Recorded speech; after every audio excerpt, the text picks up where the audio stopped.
Thank you, Mr. Chair. I rise today in support of my colleague from Connecticut to properly fund the Commodity Futures Trading Commission, otherwise known as the CFTC. All eyes are upon us. Well, at least we hope they are. Unfortunately, the regulatory eyes of the speculating process are slowly being closed. The CFTC represents the cops on the beat, the regulators in charge of overseeing Wall Street speculators, the eyes of the watchdog, specifically as it relates to the price of oil we're asked to pay.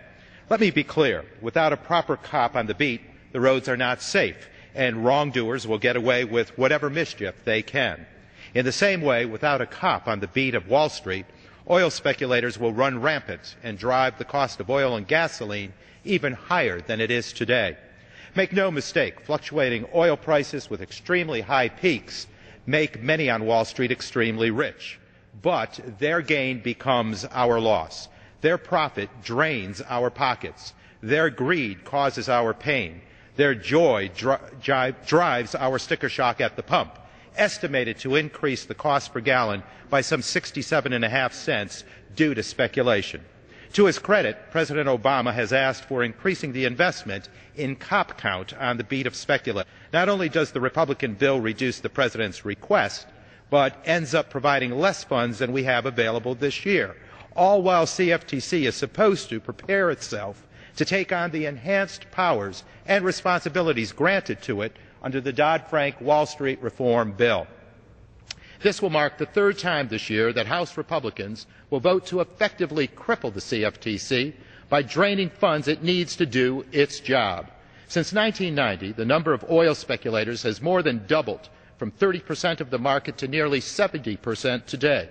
Even oil executives admit that oil prices are higher than they should be, with Exxon CEO Rex Tillerson recently testifying before Congress that a barrel of oil should cost some $60 to $70 based solely on supply and demand, not the $100 like it is today.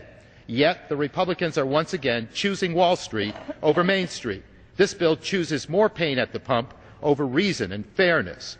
The world's largest commodity trader, Goldman Sachs, recently admitted that speculation was to blame for higher oil prices, telling its clients that it believes speculators like itself had artificially driven the price of oil as much as $27 higher than supply and demand would dictate.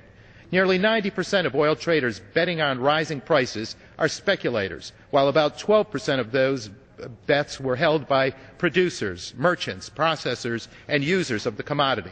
Our families and small businesses simply cannot afford the wild, wild west of Wall Street that runs roughshod over our wallets and family budgets. That is why I commend my colleague from Connecticut for her leadership on this issue and implore this body to increase the number of cops on the beat, not lessen them. And who wins in this scenario? The profit-rich oil industry, which is on pace to make over $100 billion in profit this year alone. And who loses? You got working families and middle-class Americans that work hard and play by the rules and now are asked to pay for this free rein that keeps driving up prices.